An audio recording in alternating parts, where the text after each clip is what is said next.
2008, I went as a financial bailout. Nice. How appropriate. Yeah.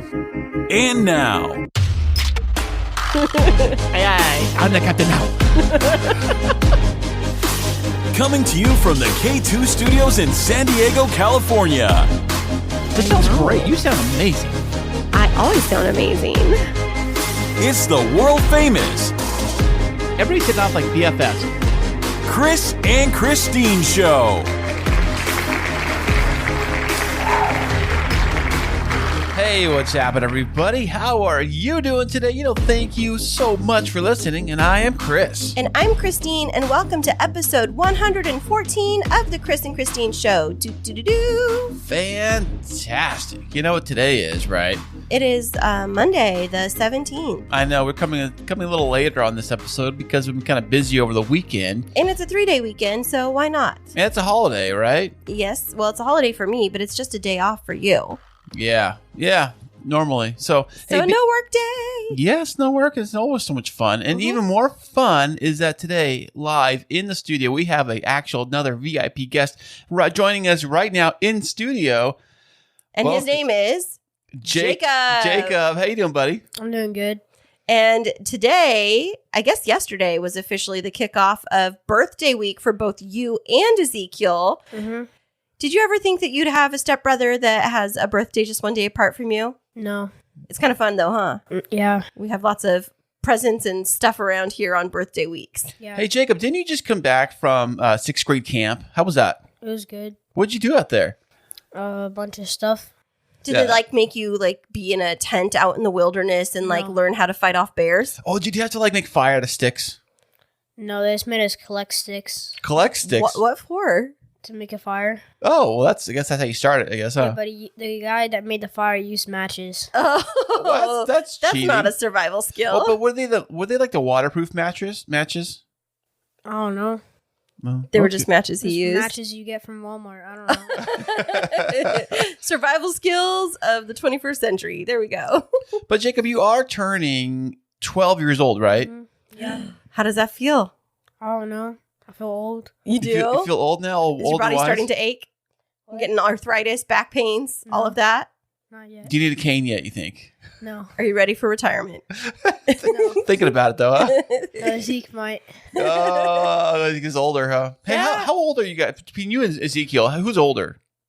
Zeke. Okay, how many years older? Like 5. Yeah, he's turning 17. Wow. I can't believe it. It's like he's turning 17. Next year, he's going to be 18, a full adult. It goes so fast. Jacob, I think you were 8 years old when I met you, and now you're turning 12. It's crazy. Yeah. Can you believe that? Yeah. You were so little when I met you, and you were so friendly, and now you're All grown up. all grown up. Are you friendly still? No. I know. At least you admit it. What does it feel like to be a preteen? You're 1 year away from being an official teenager. I don't know. Is it you feel like do we baby you too much? Yeah, a little. Oh, I think you're too cool for school now, huh? Hey, so this is your first year in a middle school because you went from elementary, graduated there, and then went to now you're in the big kid school, so to speak, right? So you're 6th grade. So your school goes 6th, 7th, and 8th, right? Yeah. Okay, so you're in the 6th, and then so are you kind of I remember in high school, it's the freshmen yeah. are always ones getting picked on and being teased. They're always kind of oh, you little freshman, you don't know nothing. Do the 8th graders pick on you guys? No, it's the opposite. Oh, 6th graders are big man on campus. You pick on the 8th graders? Yeah. What? What do you guys do? I don't know. Stuff. Do you pull pranks on them? Yeah. Yeah? And everyone else. Oh, pranksters. Better watch out for those 6th graders. Well, so you went to 6th grade camp. That was your first time at sleepaway camp. And then you have birthday week. What are you excited about for being 12 years old? My birthday. Yeah? Why are you excited about that? Because I get presents. Oh, well, it's just like Christmas, I guess, all over again. So Except for it's not even a month later. Yeah, totally. I know, forget about that. Buy Christmas presents. You're wait a second, Chick has a birthday coming up? We just gave him Christmas a month ago. I know. I'm still recovering from Christmas. And we have Jacob and Zeke. It definitely makes for a busy month for us because Zeke's birthday is on the 18th and then yours is on the 19th. Last year, do you remember what we did for you guys? It had like a giant van with a bunch of like video games and stuff. Yeah, we had a video game truck. That was pretty cool. There was only like, I don't know, like 8 of you there, huh? Yeah. Got to have like everybody had their own game console, basically. Yeah, it was good. Would you like to have one of those vans like forever? Like to have it in the front yard? Like it'd be your like gaming studio? Maybe, but now I have an Xbox in my room. Oh. Well, speaking of that, what is on your birthday list for your 12th birthday? Let me think. Oh, I want one of those like steering wheels to attach to your Xbox. Really? Ooh, what is that for? Like, could you like drive away in it? Yes, you drive by your Xbox. You can use it. So you get the steering wheel, and then you need the tires, right, to go on the bottom of the Xbox. And you sit like a skateboard. You Well, sit he on has it. like the tires on the gaming chair, and that's supposed to be like a gaming chair for race cars. So basically, maybe it feels like you're in a car. Is it like, do you play like GTA or something? GTA. No. Grand Theft Auto? Oh, What games do you play where you need a steering wheel? Forza. What's that? Forza. Horizon 5. Have you heard of FISA? What is that? The Sixa? What's Forza? It's a racing game. Okay. A racing game, huh? What kind of cars do you like to race in Forza? McLarens, Lamborghinis. Ooh, Z's? Yeah, I also have one. Ooh, he's got a whole set of them. Awesome. Well, Fantastic. we really wanted to have Zeke on the show today too, but unfortunately, he is still under quarantine and still battling COVID for the second time. I was able to see him over this weekend though when I was up in the Fresno area from a distance. I set up a socially distanced little picnic birthday celebration for him, but gosh, poor guy. He's like quarantined for his 17th birthday and he just barely started his new school. And that's just got to be so rough. Oh, it's got to be hard. Yeah. So we're sending all of our love to Ezekiel and wishing him the happiest birthday. I did send a little delivery that's being delivered tomorrow. His special request, he's getting chocolate covered strawberries because he doesn't eat cake. So I think that's a pretty good delivery. Don't you, Jacob? Yeah, chocolate. I love chocolate. Strawberries. What do you like? What is your favorite kind of cake, Jacob? If you had any kind of choice. Chocolate. But no, what Ooh. kind though? I think there's a particular kind you like. In fact, there's a whole factory restaurant around this type of cake. Oh, cheesecake. Yeah. You're like the cheesecake lover. You got a slice of cheesecake last night, but you got to pick anywhere you wanted to go for birthday dinner, which we're doing tonight. Where did you pick? Benihana's, of course. Ooh. Of course. What is your favorite thing about Benihana's you think you like? They make the volcano thing and like the fire comes out. It's cool. For people that don't know what Benihana is, because maybe they don't have one near them, can you describe what they do at that restaurant and what makes it special? They make the food right in front of you on like some thing or grill or something, and then like they do a bunch of tricks with it. Oh, they tricks with the food, like flip it Yeah, around and like one time they were like juggling with the eggs and with their spatulas and stuff. Oh, really? That's so fun. And it's Yeah. a Japanese restaurant. So what do you typically order when we go there? Steak and shrimp And shrimp. and some soup. Oh, the fried rice is good there too. And the fried rice. and Yes, it's It's so good. really good. They put like this garlic butter in the fried rice, make it taste really good. It's so good. And it upsets my stomach so bad afterwards. But it's so because worth it, though, isn't buttery. it? I know. I'm like, I'm going to pay for this in 45 minutes, but for this 45 minutes, I'm happy. That's right. That's awesome. So, Jacob, you're at week 12, which means how many more years until you turn 16? That's going to be 4 years. 4 more years. 3 years away from getting your learner's permit. What do you think about that, Jacob? Since you're a big pro driving your Xbox, you think you can drive a regular car? Yeah, maybe I might crash into a wall a couple times. Oh, no. Sorry, you're not going to drive the Explorer then. Maybe the Z. I might mess up your car. Oh, no. You know what's funny? In the video game he plays, there's actually a rewind button. I said, they don't have that in real life. It's like he crashes, he hits the rewind, back to where he started. Let's do this again. It would be nice if they had that. Don't they have that, right? Yeah, they do have that, Don't they yeah. have that on one of the new features in the car? Nope, Maybe it's called like the red light cameras where they like catch pictures of you, or some people drive and they have like GoPros in their front of their vehicle, so Right. maybe you could get that and just watch yourself crash over and over again. But no crashing. We need safe drivers only. Okay. Well, do you think you can be if you study now for the test, you might be able to pass it by the time you hit 15, 16, yeah? The rules change though, don't they? I don't know. How hard can it be, right, Jacob? I don't know. If you've ridden a car your whole life, I think you figure it out by now. Well, the question is, Chris, did you pass your permit test on the first time? No. Try the second time? No. Oh He didn't pass it until he was 25. The third time? No. Oh my gosh, seriously, how many times did you have to take it? 4. No way. 4 times my permit and twice on the driving. Okay, can I tell you something? Yes. I never had to get a learner's permit. Wait, do you even have your license? Arrest this woman. She doesn't have a license. I was so scared to get my driver's license that I waited. My parents made me go when I was almost 18 years old. And there was a rule at that time, which once you reached 17, you didn't have to get a learner's permit. You could just do your behind the wheel training and go straight for your driver's license. I've never heard of that. What country I'm is it? 17 now. Oh, there you go.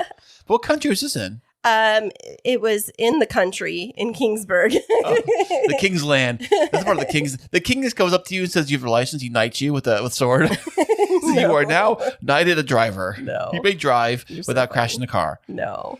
But Jacob, we're really excited for you to be turning 12 years old. I'm sad that we don't get to spend your actual birthday with you because you'll be at your mom's house. But what kind of fun are you planning for your actual birthday? I'm not gonna go to school. I'm What? gonna go watch a movie. What And then, movie? The new Scream movie. What? You and mom? Yeah. So fun. And what else are you going to do? And then I think we're gonna go. I don't know. We're gonna go pick up Mason and my little brother Jackson from school, and then we're gonna eat. My mom's gonna make steak dinner for Ooh. me, and then we're gonna eat that, and then celebrate my birthday. So fun. Fantastic. Awesome. That's very exciting. Big 12 years old, man. I You know, love that you get 2 celebrations. Like, I think that some kids would be like, oh, I hate having 2 houses. But you guys haul out. You get like birthdays in 2 places, Christmases in 2 places, plus with like 3 or 4 sets of grandparents. Like, you got it made. Yeah. It's I can't argue with that. Can't argue with that. What did you ask your mom for your birthday? I asked her for the Xbox Series 2 Elite controller, so I have one there. Oh, Well, because you okay. already have one here, huh? Yeah. You can't just take it back and forth? No. Oh. What does that controller do? Like for those who don't know, does it make you coffee or what does it do? Yeah, it makes you coffee. No, basically, you can adjust like everything on the controller so that it's easier for you. Like you can adjust it and change out the buttons. If you don't like the buttons that is on it, you change it. There's a bunch of other buttons to put on, Oh, that's cool. and then you can like as it comes with a tool, you can like do something to like the one of the triggers, so that you instead of have to push the button all the way down, you just like that. Like Wow. a So little it bit. makes you like able to go quicker. Mhm. That's really cool. Oh, look at And that. it works really good in COD. Who? COD. Is that what a fish? No. What's cod? Call Cape of Duty. Cape Cod? Oh, Call of Call Duty. of Duty. Oh, I'm sorry. I'm so yeah. out of the loop. Are you still like play the Fort Club? What's it called? Fort. Forza? Fortnite? That's the one. Yeah. Nope. Why not? Nope. It's not cool anymore? Nope. Never was. Oh, you're too cool for yes. school. Okay. All right. So we don't play Fortnite anymore. No, We're going to pretend like we no one never does. did. Is Pac-Man still a thing? I don't know. That's what. I don't know. He's cool. He's in the cool kids club now. Is Tetris still a thing around? Oh yeah. I love Tetris. I do too. I think Yeah. Tetris is always cool. Yeah, they have it on Switch. Oh, they do. So you have a Nintendo Switch and an Xbox. Yeah. Whoa. Now, the Nintendo Switch, for those who don't know, you can play it on your like a mobile device, and then you also can play it like on the TV, like a Yeah. big screen or whatever, too at the same time. That's why they call it the Switch, because it switches from handheld to console. Yeah. But I heard the graphics aren't as good as like a Xbox, are they? Or about the same, you think? They're about the same. Oh, really? Wow. Well, I wanted to share a little bit about Ezekiel's birthday. Is that okay with you guys? Yeah, go right ahead. So I was, he's on quarantine and he's not able to be with us on the show, but I did a special little setup for him on his birthday because he and his dad are under quarantine. They have a little park at the apartment complex where they live. So I went to the store and I got like a gold tablecloth and black plates and little plastic champagne glasses and a bunch of balloons, and I set up a table for him outside so that we could keep our distance but still celebrate. And I set up, because his dad can't even go to the store right now because they're under quarantine. So set up this table outdoors for him. Gold and black are the Steelers colors, and he's a huge Steelers fan. And then I got black and gold balloons for him. And went to Chipotle because he loves Chipotle. And I got him his favorite, which are bowls and with steak and rice and lettuce and bottled Coke because that's his favorite, and poured it in the little champagne glass for him. And then when he walked out from walking from his dad's apartment. He was so excited to see that I had this surprise set up for him, and had some gummy bears because he really wanted ice cream, but I couldn't bring ice cream and it like get melty.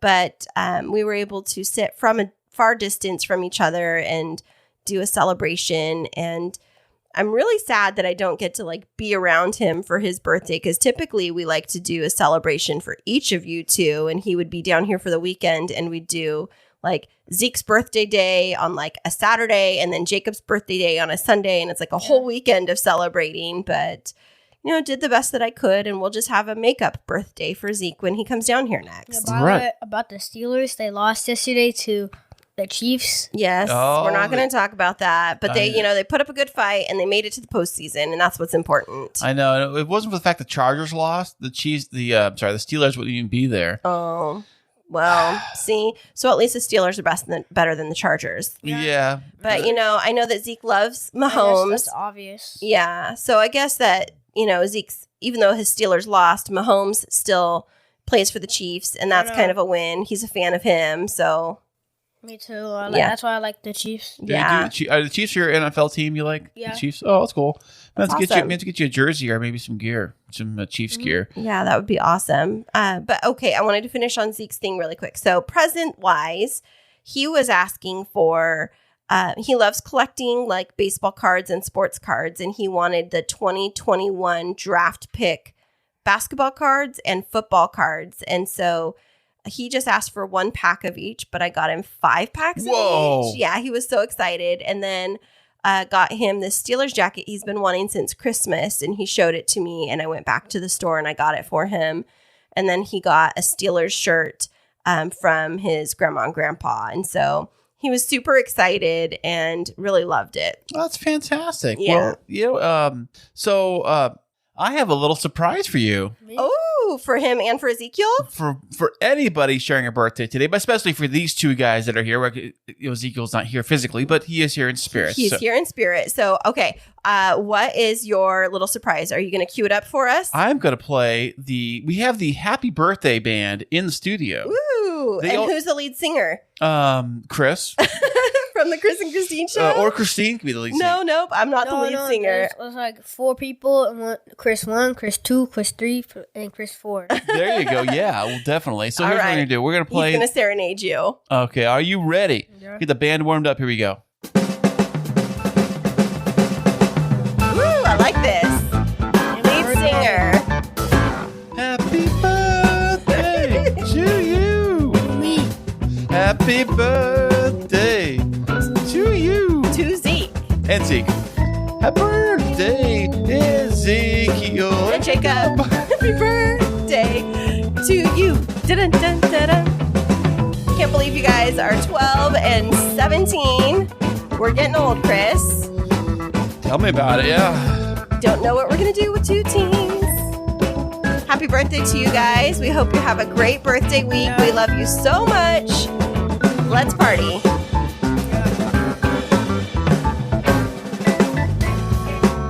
And happy birthday. Dun, dun, dun, dun, dun, dun. Well, I loved that song that you put together. Thank you to our lead singer, Chris. He doubles as a podcaster, and you can hire him for your special events. But coming up next, we are going $500 per second. $500 per second. Wow, what a deal. I think I'm underrated. Speaking of raising teens and birthdays, we have a fantastic guest coming up after this who's going to help give us some tips about career coaching and how to get yourself back in the game. And he's going to be back with us right after this. Blind Knowledge. Well, check it out, y'all. My name is Joey B. I am back on the airwaves, and I am presenting to you Blind Knowledge. We're bringing you podcasts, we're bringing you live streamers, we're bringing you artists, we're bringing you musicians, we're bringing you all of the content creation we can. Because we rock, and so do you. So come join us, come see what the hoopla is all about. And we hope you take something away from here. So again, blindknowledge.com, starting January 2022. And welcome back, everybody. Today's VIP guest is an author, educator, and speaker. He has expertise in technology, helping businesses get off the ground, and career planning. I've really been looking forward to this interview all week long because this guest is passionate about many topics that are near and dear to my heart. Let's welcome to the show, Mark Herschberg.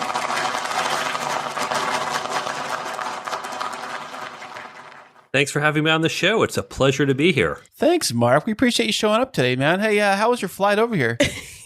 Oh, nice and easy. That's excellent. No, but in all seriousness, where are you joining us from in the world today, Mark? Right from Midtown Manhattan. Ooh, that sounds very fancy. Are you looking out at the city right now? I'm looking out at my neighbors across the courtyard because this is Midtown Manhattan, and that's how we roll. That's awesome. So what's the weather like over there? You guys still really cold? Is it snow everywhere? Still cold. We did not get hit with the snow in the city. I know other parts of this area did, but not snowy, just very cold. It's definitely a different climate than it is here in sunny San Diego. I remember my very first trip to New York City. It was the week before Christmas. And, you know, California girl, I just packed like a regular, I call it a California coat. And I walked out of JFK and there was a vendor right outside that was selling like scarves and gloves right there on the curb. And I was like buying all kinds of stuff because it's a different kind of cold over there on the East Coast. That is a well-placed vendor. Yeah, definitely. But so how long have you been in New York City? I moved here about 17 years ago, although I was technically born in New York and grew up in the suburbs. Okay. When you say New York, was it the city, suburbs of the city, or suburbs of the state? I was born in the city itself, and I would say the suburbs of the city, usually within about an hour or so of the city for a good deal of my life. Was it like Long Island? It was Westchester and then New Jersey. Oh, awesome. Okay. Jersey boy. All right. Well, so we have to ask you because we had another guest on the show just the other day that was native of New York also. But what are your favorite things about being born and bred in New York? I think a good appreciation for pizza, for bagels, and for just that New York lifestyle. I am direct. I am fast-paced. I am energy, not frantic energy, but let's just get things done energy. And that's probably part of the hallmark of who I am. That's awesome. Now, you mentioned New York bagels. I didn't know that there was a real difference. I thought that just like Einstein bagels or Uncle Harry's or whatever was like the way to go until one of my friends moved here from the East Coast. And she's like, okay, when you go to Boston, you got to try an actual East Coast bagel. It's a whole different story. Like, we don't have real bagels in California. I think that outside of the East Coast, very few people have real bagels. Do you have a favorite kind? There's no one store, but New York bagels in particular, the water in New York, the nature of the minerals in it is what makes the pizza and the bagels so incredibly good. And when I travel, particularly when I see ex-New Yorkers, before I head out to the airport, I'll stop by a bagel place because this is New York. And so there's 3 bagel places within about 2 blocks of my place. Wow. I'll pick up a dozen bagels. Of course, that's like 14 bagels by New York standards. Awesome. And take it with me and give it as a gift to a friend because you can actually freeze bagels so they can stay a while in your freezer and they can have New York bagels even when they're far from home. That's so funny. I actually had a friend that asked me to do that when I was in Harvard for a seminar. And she's like, can you just bring me a bag of egg bagels? And I was like, sure thing. You know, it's true what you said about the water, though, Mark, because I did hear that the water does make the difference with the dough in New York. Huge difference. I believe there is a bagel place in LA that actually imports their water from New York so they can make New York bagels on the West Coast. That's amazing. Interesting. I wonder what the water's about, though. Because I think this water's water. You can always kind of clean it and purify it how you want. But just kind of wondering about that. It's minerals, I think. It's the minerals in the water. Well, that's amazing. Here you go, listeners. You got your own personal tutorial on New York pizza and New York bagels, which is awesome. Well, so you said you moved to the city 17 years ago. What was it that brought you back to the city? I was living in Boston. I went to school up in Cambridge, and I was living in Boston, Cambridge for a number of years, but really wanted a change of pace. And so I'd been looking to move to New York for a couple years. I finally started dating a woman in New York who was not necessarily the inspiration, but the catalyst for that move. And that helped get me back to New York City. You know, that's always how it works out. That way. You follow a woman somewhere, and then there you go. Yeah, a good deal of my life was motivated by trying to meet my future wife. Oh, yes, as it is for many men. It is. That's how we always roll from day one. Probably like age 6 or 7, I think we started doing that. Following the ladies around. Oh, yeah. Well, you talked about living in Cambridge, and there's some pretty prominent universities in that area. And looking at your background, looks like you had the chance to be educated at some of those great institutions. I was. I did 2 undergraduate degrees at MIT and then my master's degree at MIT. I've now been teaching at MIT for the past 20 years. And I did spend a year helping at Harvard Business School, helping 2 professors to develop a class that's used over there as well. Fantastic. You know, the only thing I know of MIT is the movie 21, where they were counting cards at the MIT and they flew to Vegas. Was it MIT? Yeah, I think it was MIT. Those were friends of mine. In fact, my former roommate was president of the MIT Blackjack Club. What? No way. All right, we've got a celebrity here for you, ladies and gentlemen. So that's all based on a true story? I'm sure some of it's kind of Hollywooded up a little bit, right? The drama of the movie, the plot line is Hollywood, but there were a group of students at MIT who learned to count cards. The math is pretty basic. It's a lot of memorization. So you learn to count cards. You learn to keep the count at the table and then just go and bet. And my roommate would come back and he'd say things like, oh, yeah, you know, we're down 150,000 this weekend. Oh, we're up 200,000 this weekend. I didn't realize he was keeping a lot of cash in our kind of very rundown apartment in Cambridge, which if anyone knew we had hundreds of thousands of dollars in cash in this apartment, we would have been robbed in about 2 seconds. Now, in the movie, the kid was hiding it in like the vent. Where did he hide his money at? He just had a small lockbox that he kept under his bed. Oh, okay. It was locked though, you said, right? I mean, it was locked. You could probably just take a hammer and smash that thing open. God, that's crazy. That's so bizarre. Now, I want to know, in the movie, the professor was the bankroll. Who was the bankroll? The way it worked, and the group, from what I understand, was started by a professor back in the 80s. But the bankroll was actually, I believe, an LLC. It was some type of legal entity. No way. And there were investors. So what would happen is people would put money into a fund. The fund might run for, I think, about 6 or 12 months. And then the members of the team would go out and they'd play. They received a certain hourly rate. They were paid based on their skill levels. There are different rankings of how skilled you were. So you got an hourly rate, win or lose, for just being there, putting in the time. Because statistically, you're going to lose just under half the time. You still need to be compensated. Then you got some bonus payout. The better you did, you got some bonus structure. And then once the team was paid out, the remaining cash went back to the investors. That sounds like quite the operation over there. And, you know, from the little that I know about MIT, it's a school that's really focused on a lot of the like math and science. Did you surround yourself with a lot of smarty pantses? Were you one of them? Well, everyone at MIT is extremely smart. You just can't get in there if you're not. And all of us are very quantitative and analytical. Even the English majors are still taking 2 semesters of physics, 2 of calculus, 1 of chemistry, 1 of biology. So you're still taking lots and lots of science, even if you're a humanities major. I didn't even realize that MIT had humanities majors. I think from the outside looking in, I thought it was just like more math and science. Is it like has a lot of different types of major offerings? We do. We have history, literature, language, music. We are one of the top philosophy schools in the country. Wow. One of the top political science schools in the country. I believe we're very strong in linguistics.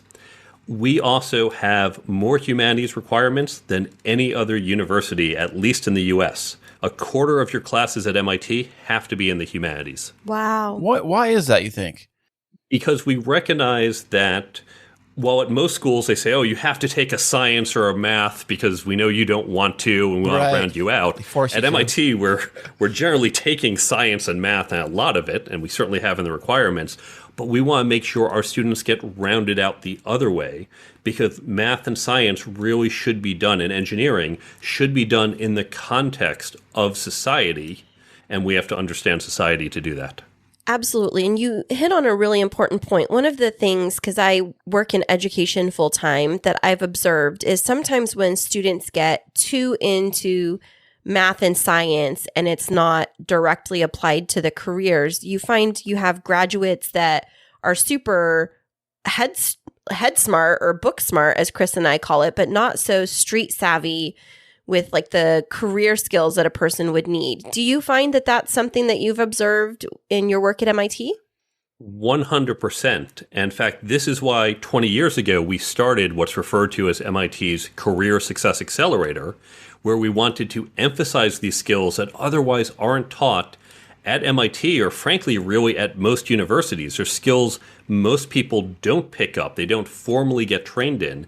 And we want to be more explicit in training our students so they could be more successful. Because getting to career success typically isn't just about direct problem solving in your domain. So for example, I began as a software engineer. I wanted to become a CTO, a Chief Technology Officer.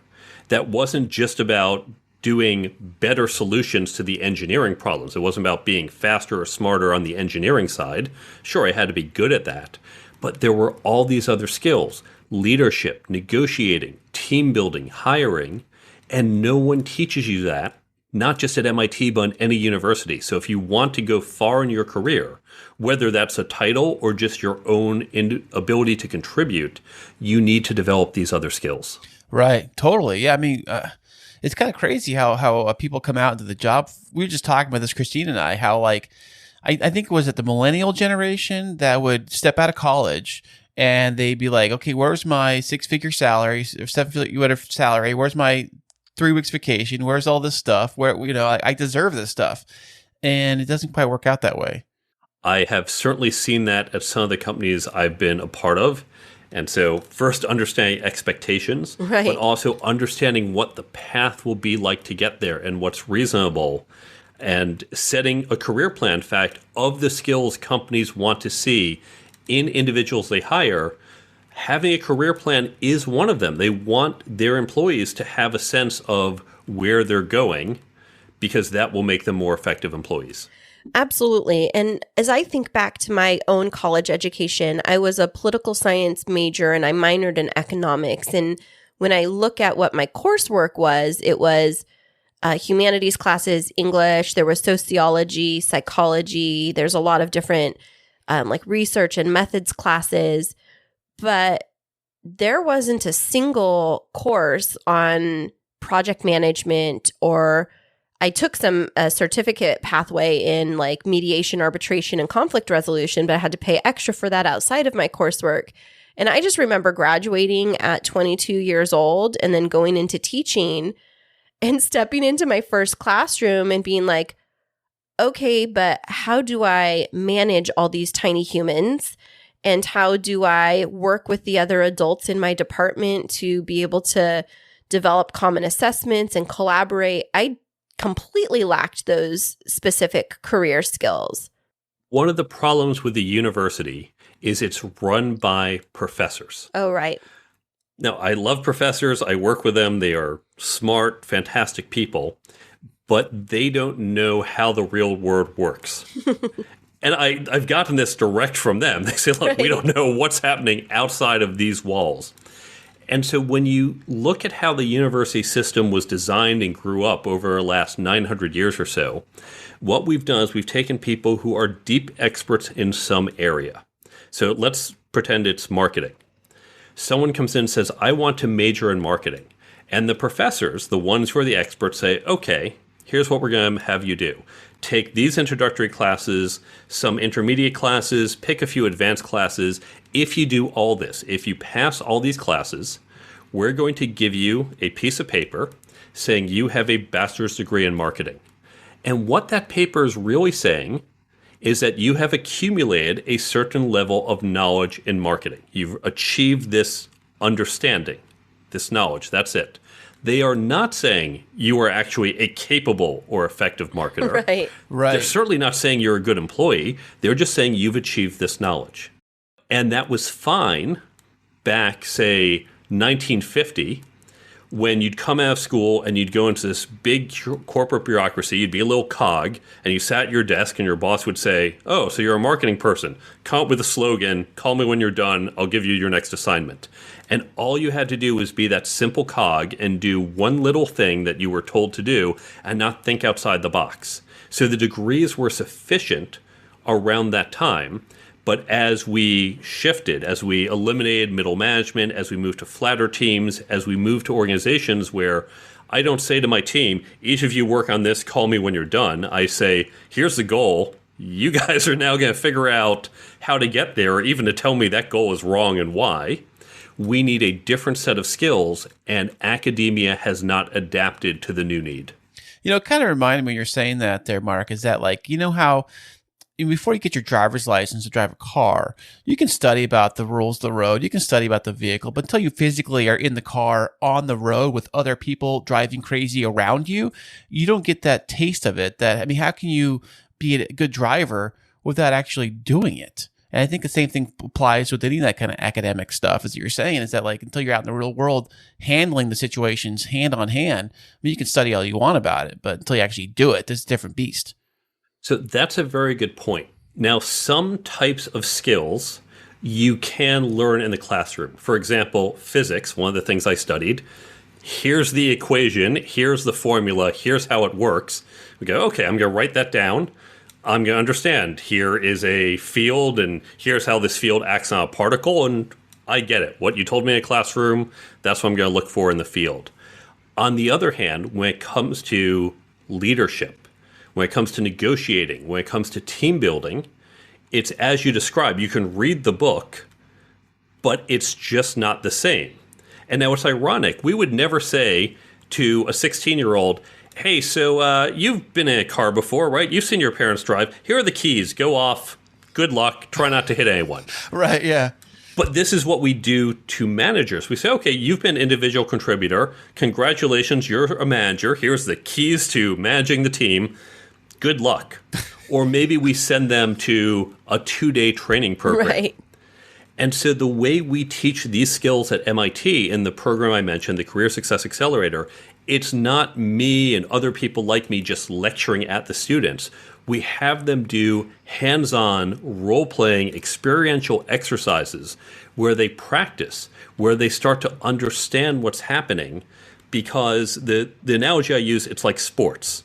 I can tell you how basketball works, I can tell you the rules, but you actually have to drill and try and practice. And you get the idea of passing, but until you're passing as the opposing team is trying to steal the ball, you just don't get the subtleties of it. And that's how all these skills, management, leadership, and these other skills, that's how they work. You have to understand them in the context in which they are executed.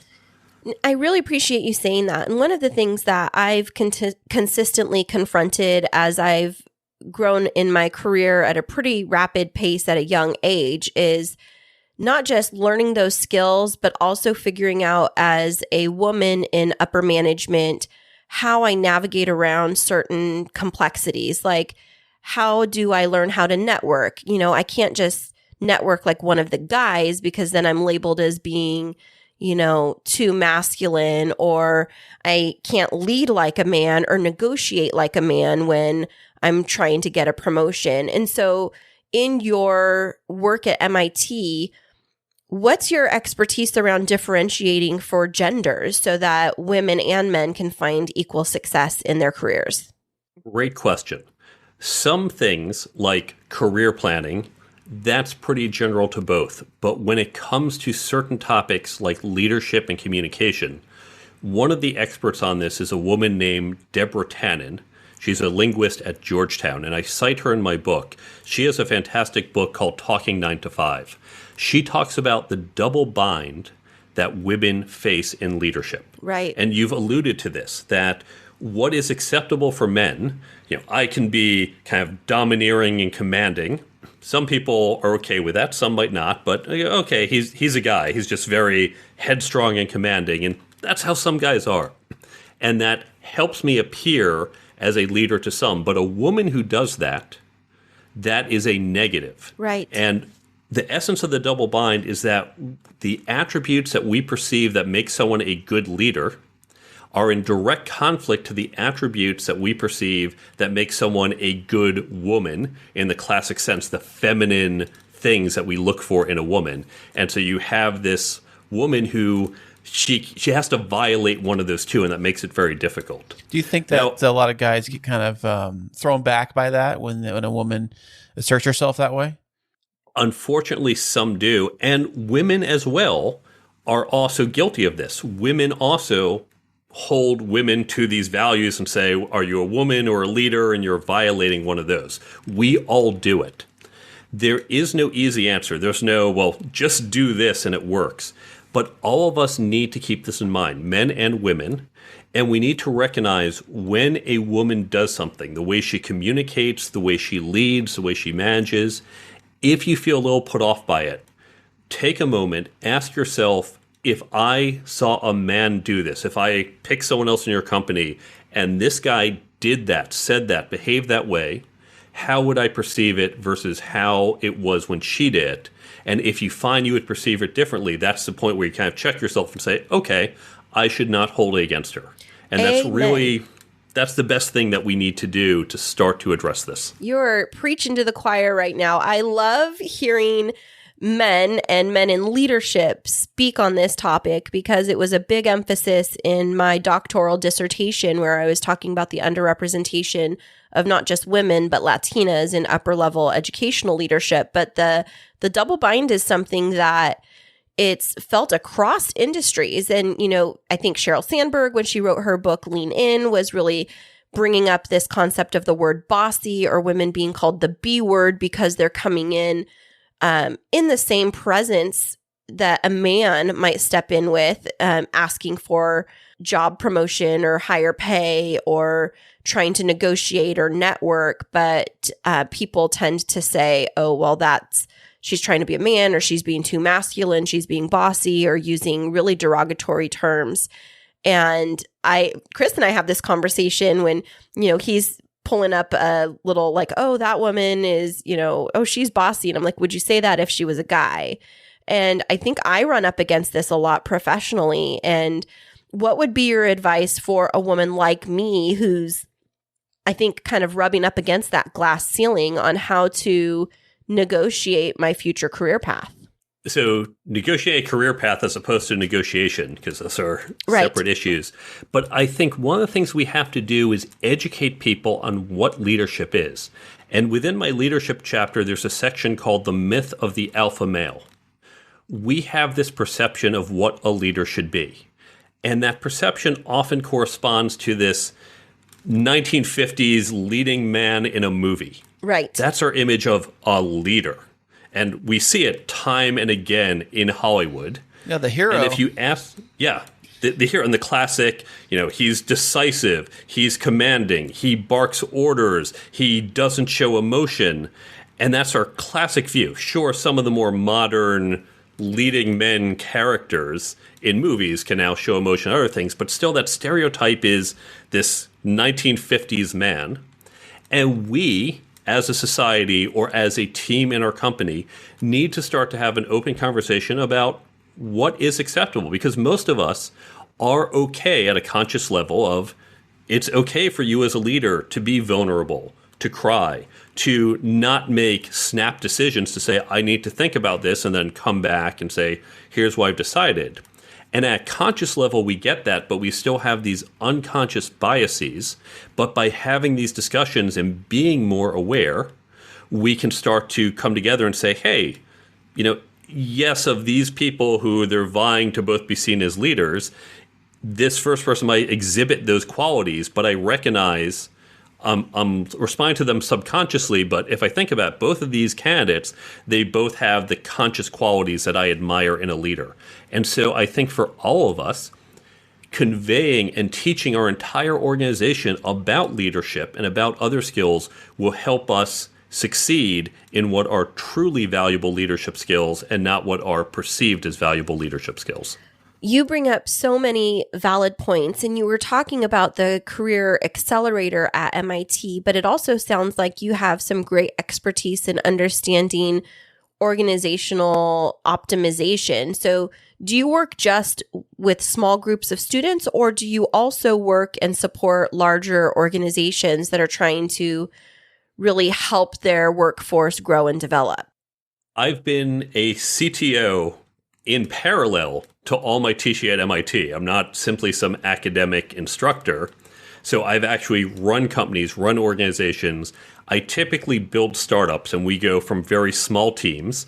I show up at companies, sometimes they're single digits or tens or 20s of people, and then grow them to be scores of people, hundreds of people.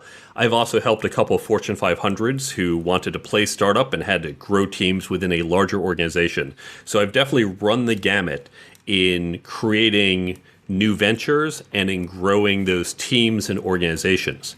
Really? I do have on my website a free download for how companies can actually develop these skills across your organization, completely free. I just give it away. I don't try to sell it as consulting.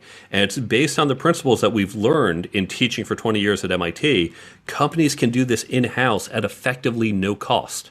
Wow, there you go. Yeah, that's amazing. And so what is that website? I know we'll revisit it at the end, but since you're plugging it now, we'd love to let our listeners know where to find it so they can download it while they're listening. If you go to the careertoolkitbook.com, that's the website. If you go to the resources page, it's the very first download. And here's the essence of how it works. We need to train people through peer learning groups. Often companies will say, all right, we're going to send you to this 2-day training program, or we'll bring in someone to come speak for a day. And we talked about, like with sports, you'd never say, okay, you're going to be on the basketball team, so we're going to send you to a 2-day clinic. You're done. No more training this year. You learned. Now just go play. But we have to keep playing. We also, when we play, we do drills, we do scrimmage games, we'll watch the tape of other players to learn what they do, to learn about ourselves. So we can replicate this doing peer learning groups within our organization. So you get a group of people together. I recommend groups of around 5 to 8 people, but I talk about ways you can scale it up. If you don't want to do lots of tiny groups, there are ways you can do bigger groups. And you get folks together and you engage with some content. Now, yes, you can read my book, and I show how to chop it up, read these 10 pages or those 10 pages, depending on what you want to cover. If you don't want to use my book, use a different book, use an article, use a great podcast like this one. Doesn't matter where you get the content. You take content related to the topic, you have everyone read those pages, listen to the podcast episode, and then discuss it. Because it's in that discussion, that's where the rubber meets the road. That's what you were alluding to earlier. That's really the context in which this works. So we can talk about theories behind leading and, what you should do, but there's no one universal formula. As we talk about leading, you're going to share with me an experience you had, and someone else is going to share an experience he had. I'm going to say, oh, wow, I never would have thought of it this way. Hey, I've got this leadership challenge. I'm thinking of doing it this way. What do you think? Can you give me some feedback? And this is how we learn. By doing it at a regular cadence, say twice a month, you now have it just like we practice and we drill on our sports teams on a regular basis.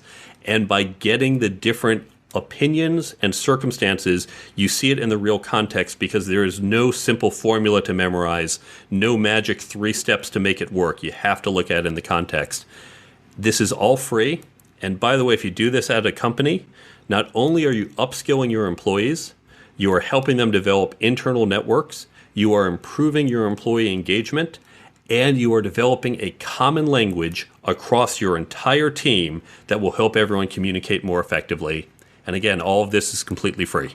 That's so powerful. I know that common language, especially around growth and improvement, is really critical for so many organizations and something that they really lack in their infrastructure. And so I'd like to float back just for a couple of minutes. You talked about your own education, and now you're teaching and you have this amazing book, but where was the personal inspiration for this? How did you reveal some of your own personal gaps and start to develop this content? The first moment for me was probably about two different moments for different aspects. The first one for the career, I was at a company, and the company split in two. The founders had a falling out. So the CTO left, started his own company, and he invited me to go along with him. And the existing company said, hey, we know he's leaving. He probably offered you a job. You're welcome to stay. And I had to make a decision. I was just happy to sit there and float along at the company. I liked the people. I liked the work. But now I had a decision. Which job should I take? And to answer that, I had to think about, what do I want? Not just today in a job, but where am I going? Which job is going to take me there? Right, yeah. And so, yeah, I started to think about that future and that direction, and then realized I had more than two choices and set myself off on a path to get there.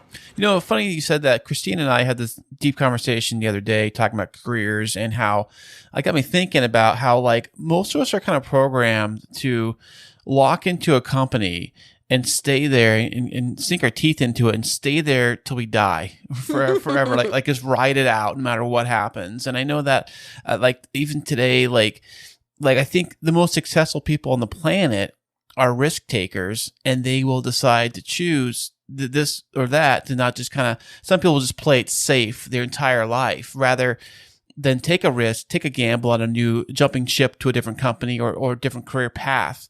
Do you see that a lot?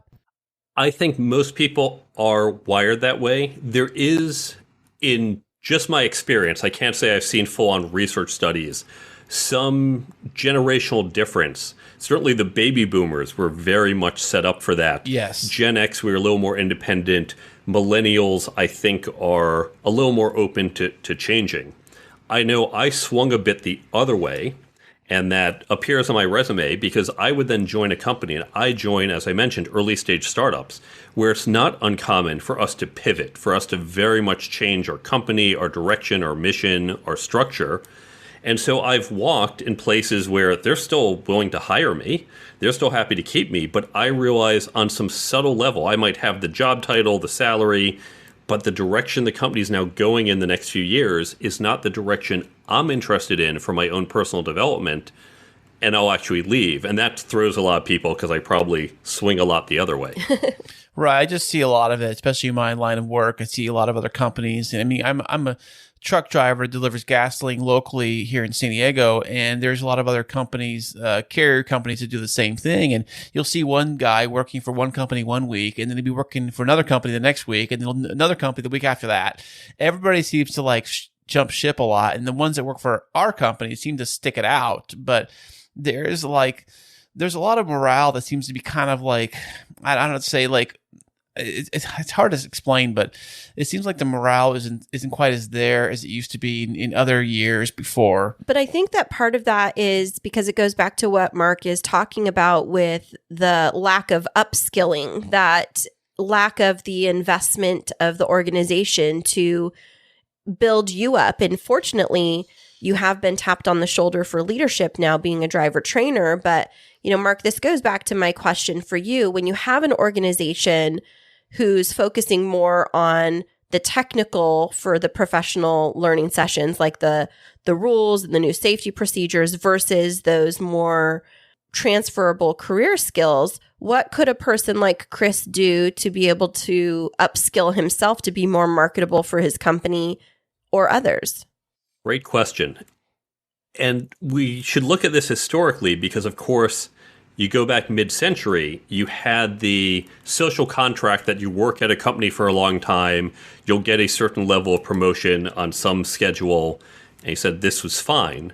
What we started to see, especially in the 2000s, is people recognized, you know what, I can change from this job to the next job, and I get some type of bump, whether it is a pay raise, just an automatic X dollars more per hour, or a few $1,000s more a year, or some more seniority and title. And the fastest way to really move along your career was to change jobs. Now, there's some long-term consequences. If it shows you're changing jobs a lot, right, that's going to come back to bite you. And most people don't understand the long-term implications. But the question we're seeing now, especially amidst the Great Resignation, what is that contract between the company and the employee? because it became very much in the 80s and 90s, it's about money, right? In the greed is good era, this is where I said, we're going to pay you this money and you do your job and more money for better work. But people these days, particularly we see among millennials and I think among Gen Z, people are saying, I care about the mission, I care about corporate social responsibility, I care about the impact of my work, I care about the culture. And it's no longer just tell me how much money I can make here. And so we're rewriting that contract right now during the Great Resignation. And I think we're going to see people are saying, I want to learn and grow and develop. So companies need to invest, not just pay people with cash, but pay people with development. So to your question itself, when we look at some of these universal skills, not just here's the safety training for this machine that we use at this company, but let's talk about leadership. Let's talk about communication, conflict resolution. Those are skills that will apply across your entire career, and you know they are foundational and will help you now and in the future. That's really great advice. So, Kris, you're going to need to listen to this a couple times over again because he's given you a good roadmap. But Mark, Thanks, Mark. Appreciate it. But Mark, you said a term that I'm not familiar with twice, and it was you referenced the Great Resignation. What is that? That is what we're seeing right now in the labor market. There is an unprecedented number of people who are resigning from their jobs. Now, at first, back over the summer, about 6 months ago, people were questioning, why is this happening? Why is there such demand in the labor marketplace? Is it people are staying home because they're afraid of COVID? Are people staying home because unemployment benefits are really good? Are people staying home because they didn't like their jobs anymore? And what we've seen, now months later, we've seen COVID dropped, and at the time of this taping, it's back up in the midst of Omicron, but will drop again. Yeah. We've seen the unemployment benefits throughout 2020 wound down sometime around August, September, depending on what state you were in. And yet there is still a massive number of open roles. I think the number as of this recording is about 10 million open jobs. Wow. Companies cannot find people to take. Meanwhile, there is also, each month, millions of people are resigning from their jobs, and they're taking new ones. So what we're seeing, it's called the Great Resignation because these are unprecedented resignation numbers here in the US, and we see similar data in Europe.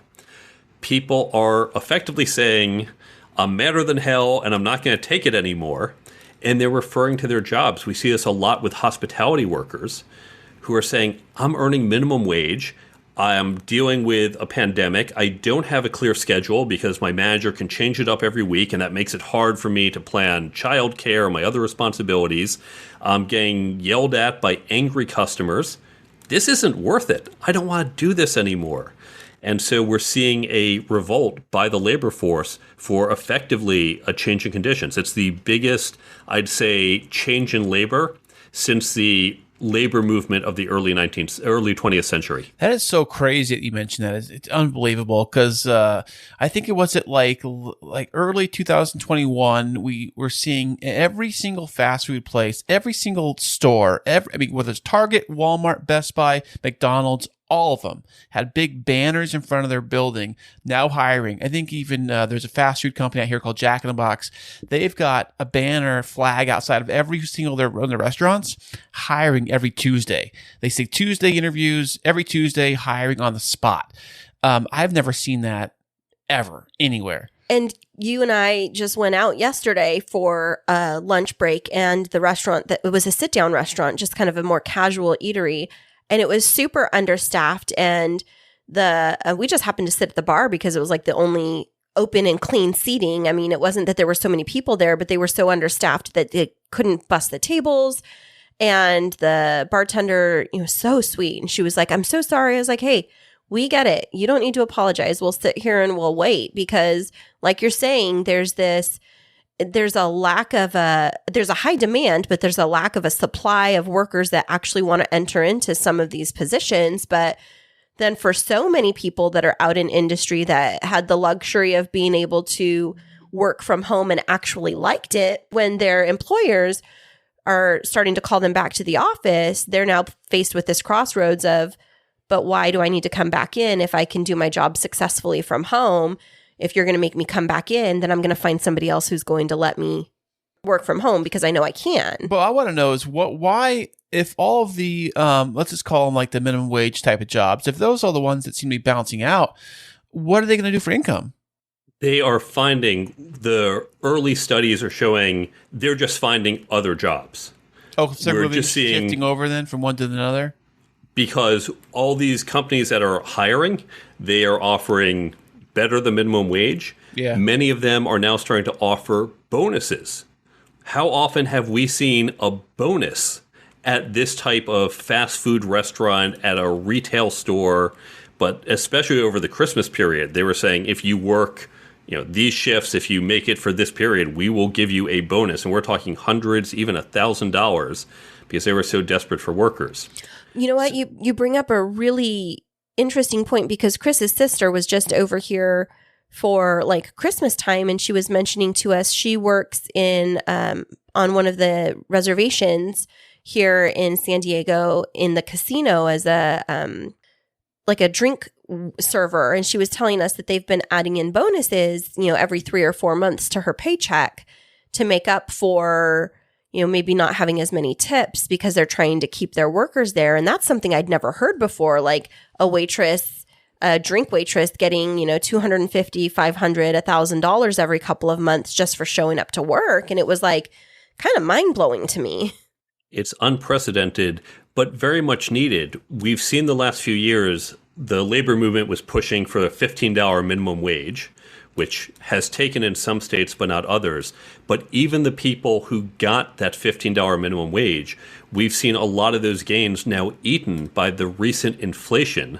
And so they're going to wind up back where they were. I think the labor movement, certainly for, let's call them blue-collar or minimum wage workers or lower wage workers, I think we're going to see a continued push as long as the economy stays strong.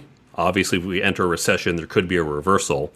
But you also mentioned we see with white-collar workers, with those who can work from home, those typically in college degree jobs, they're also saying, why do I have to be in the office 5 days a week or even 3 days a week in some cases?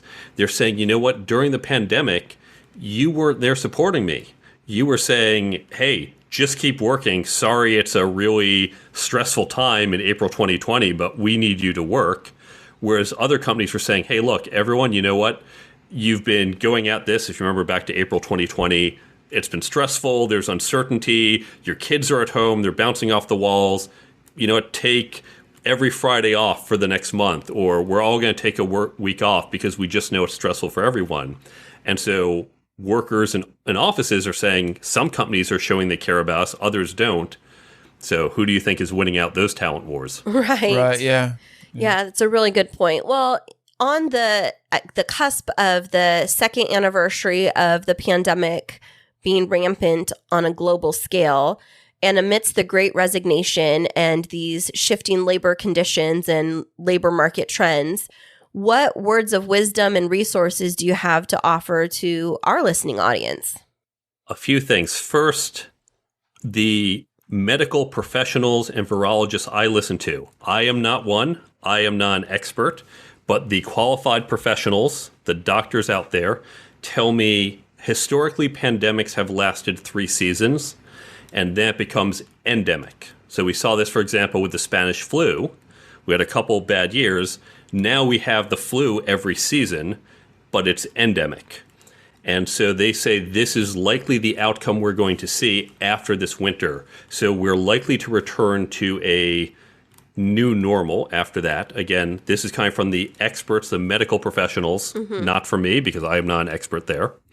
So I think we're going to get to a more stable labor market, but we will continue to see demand for labor outstrip supply, which puts people who are in the labor force looking for a new job or at a current job in the driver's seat.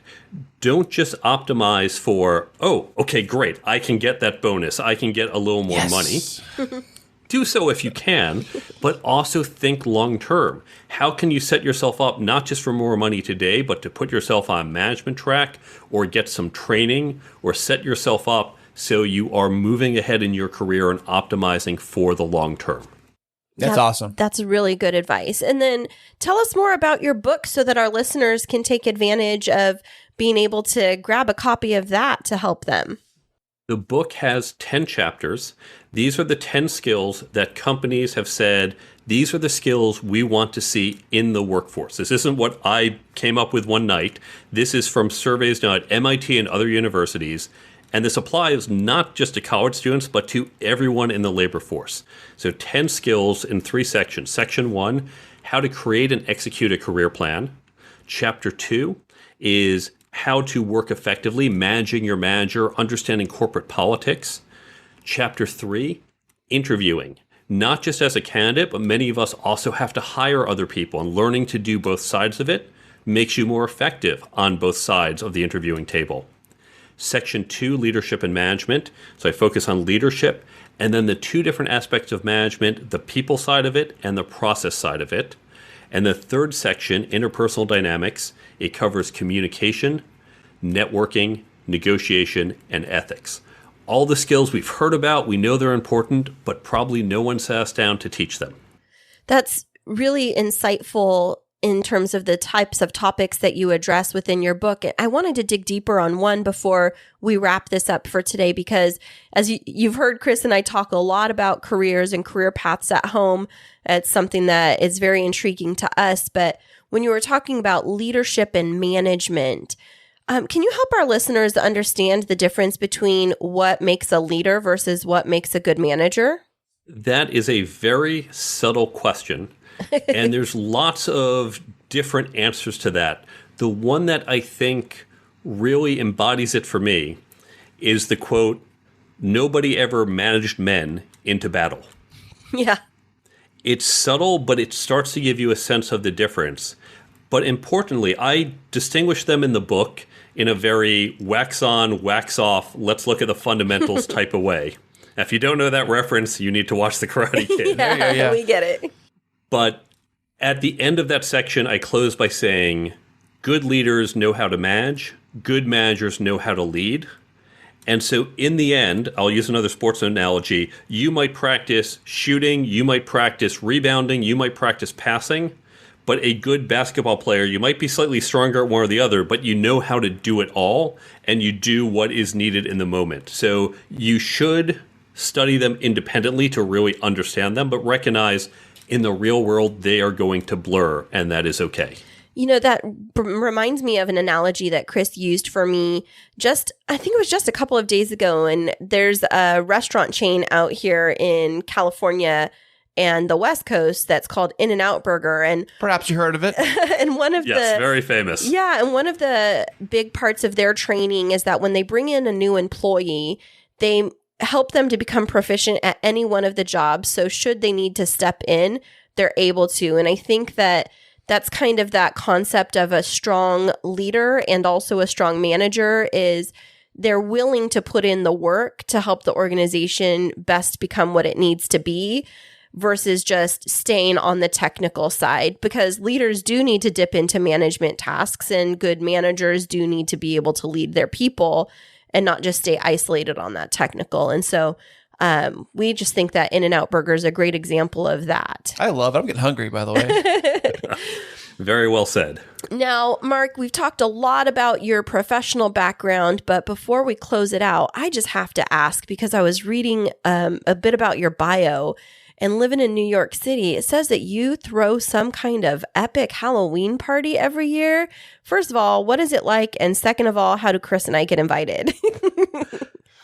Other than the past 2 years, I have been doing Halloween parties for 23 years, first back in Cambridge and now here in New York. And I'll typically get about, at the peak, I was getting close to 100 people in and out throughout the night. Wow. Now that I'm getting a little older, it's closer to about 70 some people will get. And everyone shows up. Costumes are required. There's a costume contest at midnight. Nice. I decorate my entire apartment. So I actually dedicate my very precious, limited closet space in my New York apartment to boxes of Halloween decorations so I can put it up for 1 week a year.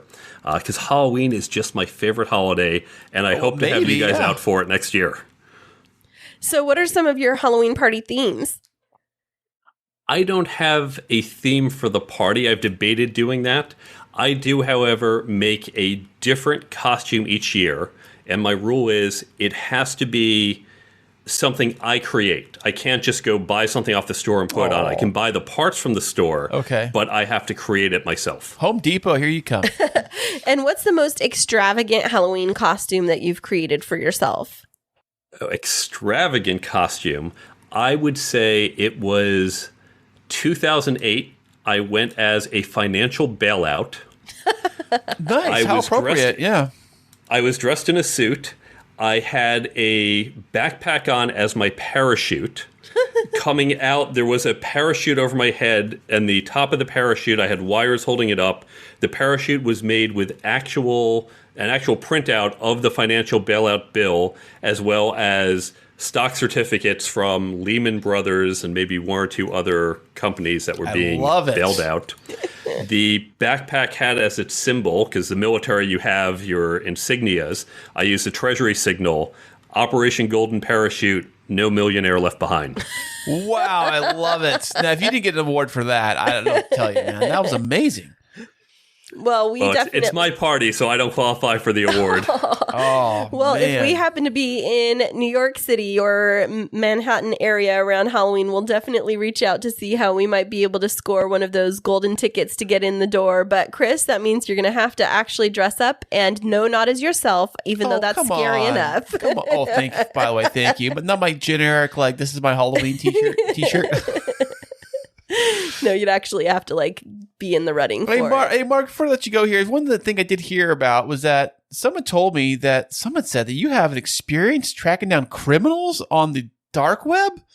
Yes, indeed. So I've been a CTO at a number of companies, but my graduate work was in cryptography. That's secret codes. That's cybersecurity. It's how we keep your passwords and your credit cards safe. Usually I'm working on tools that will help protect your data. For this particular company, we were doing effectively intelligence gathering.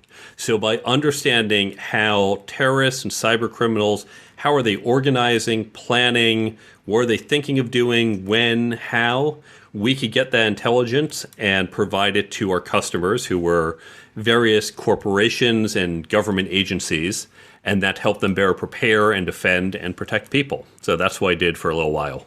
So password is not a good password to have, I would say. 1, 2, 3, 4. No. Man. Yeah. It's a quick cybersecurity tip. Get a password manager, turn on two-factor authentication, and install an antivirus. If you're doing those three things, you are in pretty good shape. Oh, interesting. Those are really great tips. Yeah, I never. A lot of people don't follow up on that stuff because they're just so used to. I know that a lot of people do is they'll keep the same password for everything. You say not to do that, right? Because we're going to steal your Netflix password, which I can buy your Netflix password for a couple dollars online, and chances are that's also the password to your bank, and thieves know this. Wow. What? Okay. You're breaking it down for us. So people, today, if you haven't, it's time for your beginning of the year technology tune-up. Go change your passwords, and not all to the same thing. Get a hold of Mark's resources on the Career Toolkit book.com? That's right, the Career Toolkit book.com. And where can our listeners find you on social media? If you go to the website, the Career Toolkit book.com, and go to the contact page, you can see me on Twitter, on LinkedIn, on Instagram, and on Facebook. I don't have the same name on all of them because some of those were taken on some. So go to the website, go to the contact page, and you can find where I am on each one to follow me. Fantastic. Well, Mark, thank you so much for being on the show with us today. We wish you all of the best of luck, and we are also wishing you good luck that you'll be able to host that Halloween party again this year. Thanks again for having me on the show. It's been wonderful. Thank you. Hey there, K2 crew. We love having you as our loyal listeners. To keep up to date with what's happening behind the scenes, check us out on social media. Yeah, you can find us on Instagram and Twitter. And don't forget to follow our Facebook page. Yeah, tag us in your favorite fun stories, and guess what? You might just end up on the show. Ooh. Wow, Mark was fantastic. He really was. I loved how he talked about so many of those different skills that students don't develop when they're getting ready to go into industry. And it's just had me thinking a lot about our own kids and what we can do here at home so that they're not behind. I mean, I think we talk about that a lot, where you try to make things very practical and logical and try to keep me from being so philosophical. Like, you try to keep me grounded. Well, someone's got it. You know what I'm saying? Gosh. I float up in the air with all my ideas. But I think a lot of women do. what? Yeah. Way to stereotype. Thank you, well, Mr. Macho Man. Well, Macho Man. Thank you. I've been called that before. But yeah, I'm just saying that I think a lot of people do is they'll try to like, I mean, I do daydream a lot, honestly. I do think about my head is in the clouds sometimes, I guess. Right. But a lot of people, they do try to theorize or kind of just generalize when it goes in, like going out into the job market. But the thing is nowadays you have to have such a breadth of different skills and you have to be able to apply things. Like, it's not in the old days, like Mark was talking about, where you would get a job and you just stay in it for your entire life. You need to constantly be improving and developing yourself and building like your critical thinking and your communication skills, because people need employees that are versatile in their job. You know, it's funny. Someone told me this years ago.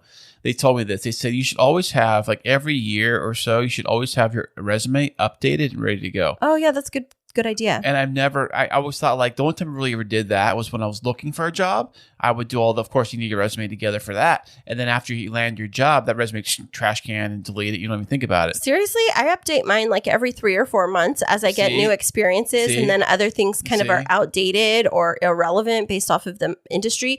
Because it's like, if I was to say that I had like a beginning level of proficiency with Microsoft Word and somebody was to look at that now, they'd be like, oh my gosh, she's a dinosaur. Where it's like now people want to see that you're not just proficient in Word, but Adobe and web design and graphic design. Do you have to use, you put on your resume, I know how to use Netscape? What? What is Netscape? Exactly. It was like the premier internet search engine, like search. Oh my word! That's so crazy. That I think we had that on my word processor when I was young. Oh my gosh! I was thinking of you the other day though, talking about tech skills. Is some girl was posting, finally remembered my MySpace password and logged in. Fun times. Is it still there? I think so. I don't know. We need to find out if MySpace is still there. I heard it turned into like this music, like. So I think Justin Timberlake bought it or did something. He co-owned it or something for a minute, and they turned it into some kind of like a music sharing platform. Yeah, kind of the way SoundCloud is, but for MySpace, it was kind of the same thing. That makes no sense. Yeah, I heard that, and then after that, I haven't heard nothing, so I have no idea. Let's bring it back. MySpace was fun times. Let's bring back the space. It was the wild, wild west when it came to social media. Remember top 8? Was it top 8 or top 4? I don't even remember. That was so long ago. Your pictures of your friends. You have your top like it was funny. They had like your top 5 or top 10 friends on your front page. They were like right there in their profiles with their pictures and stuff. And then like you get jealous, like, why am I not in the top 10?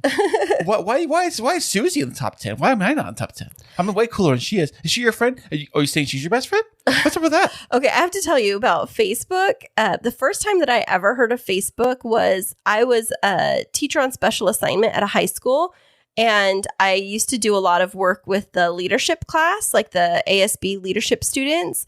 And I was walking across campus with this one senior, and she was like the ASB president. And she was telling me about this new social thing. And she didn't even call it social media, but she said this new social platform. And it's something that a lot of college kids are into, and it's really cool, and you should join. And she called it Facebook. And she's like, I think I'm going to join.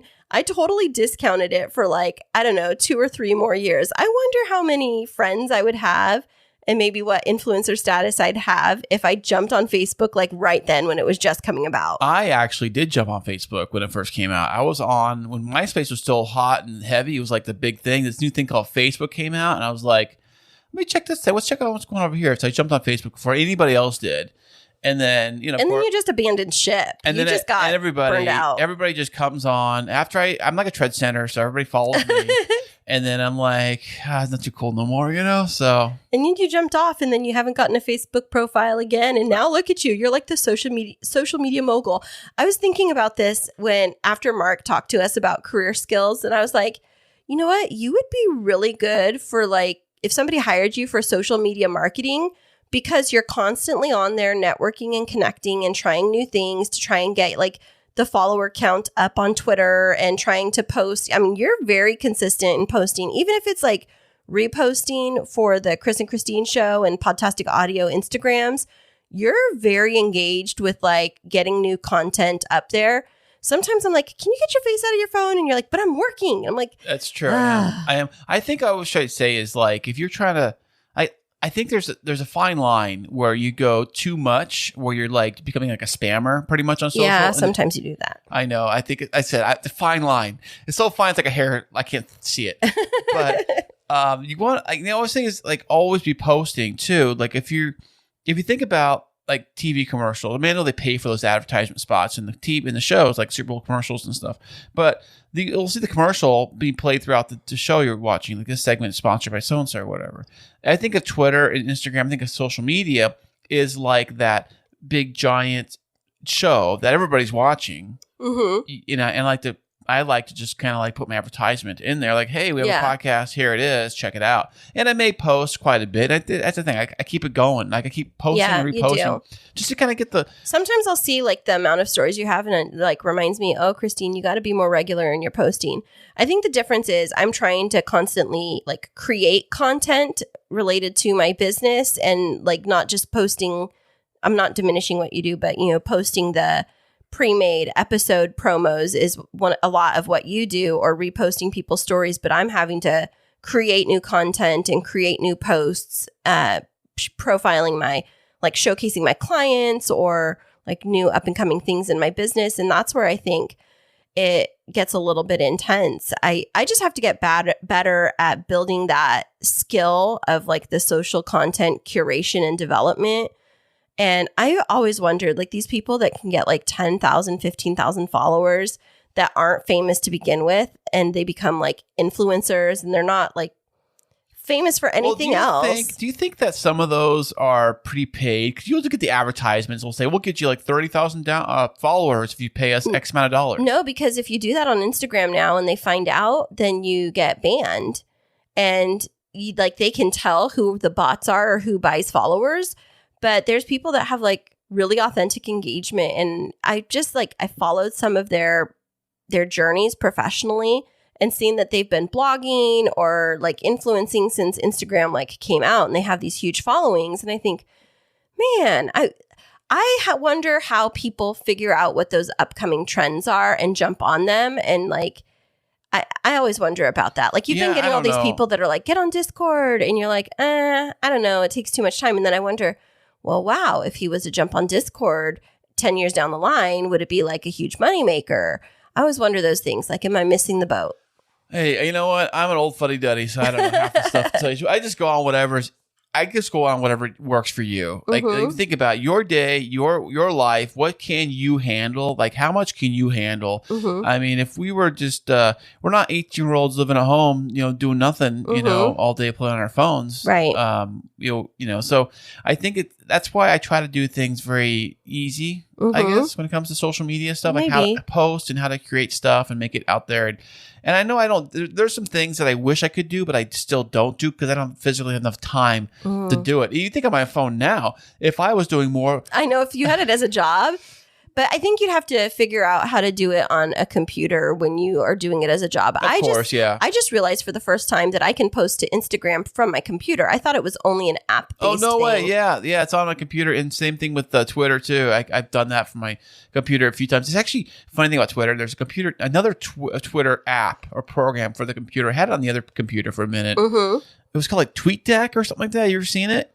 No. It makes your entire computer like look like this big old like Twitter spreadsheet kind of thing. What? Yeah, it's like really crazy. You see like one column will be like the feed, one column will be like your messages, one column will be like I don't know. It puts it in columns. That's crazy. Yeah, so like and then a column of some other like if you have like say a tag you're looking into, it'll be a column for that.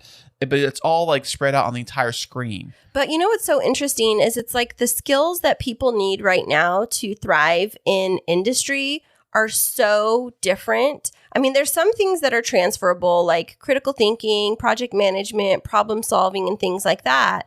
But more and more employers, like professionally, are looking for people that have that ability to catch attention quickly. Like if you think of a reel, like an Instagram reel, it's like 10 or 15 seconds. It's like, how do you capture people's attention that quickly?